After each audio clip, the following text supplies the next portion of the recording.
தமிழக முதல்வரையும் தமிழக அமைச்சர்களையும் பெண்களையும் இழிவாக பேசிய முன்னாள் துணை முதல்வர் இன்று எதிர்க்கட்சியின் தலைவர் திரு உதயநிதி ஸ்டாலின் அவர்களை கண்டித்து இந்த மாபெரும் போராட்டம் இன்று போரூர் ஜங்ஷன் நடைபெற்றுக் கொண்டிருக்கிறது. மதுரவாயல் சட்டமன்ற சார்பில் இந்த போராட்டம் இங்கே மட்டும் இல்லை, தமிழ்நாடு முழுவதும் ஒவ்வொரு மாவட்டத்திலையும் நடந்து கொண்டிருக்கிறது.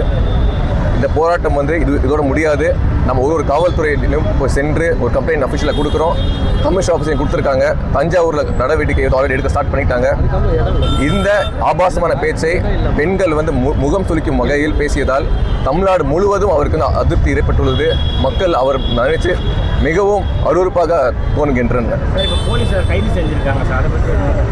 இன்னும் செஞ்சு போலீஸ் அவங்க கடமை செஞ்சுட்டு இருக்காங்க. கம்ப்ளைண்ட் கொடுத்துருக்காங்க மக்கள். அது சார்பில் போலீஸ் அவங்க கடமை செஞ்சுட்டு இருக்காங்க. இந்த மாதிரி ஒரு கொச்சையான பேச்சை அவருக்கு சார்ந்த பெண்களே முகம் சொல்லிப்பார்கள். திமுக அணியை சார்ந்த பெண்கள், அவரோட சகோதரி திருமதி கனிமொழி அவர்களே இது வைத்துக் கொள்ள மாட்டார்கள். அந்த அளவு ஒரு மோசமான ஒரு பேச்சை நேற்று வெளிப்படுத்தியுள்ளார்.